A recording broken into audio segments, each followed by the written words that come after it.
Representing real numbers on the number line. Look at this number, 5.8346.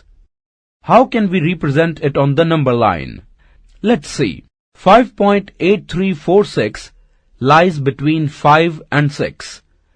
If we want accurate visualization, we need to divide it into 10 equal parts between 5 and 6.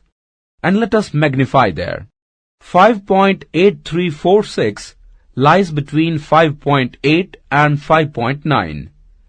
Now further divide 10 equal parts between 5.8 and 5.9 and then magnify them. Now look at this number line. Go back to 5.8346.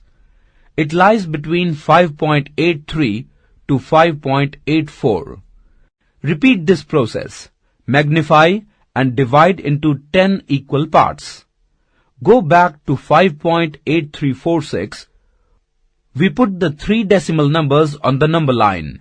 5.8346 is lie between the 5.834 and 5.835. So divide this number into 10 equal parts and magnify them. Now we can see 5.8346 at this number line. Thus we get the 5.8346 on the number line.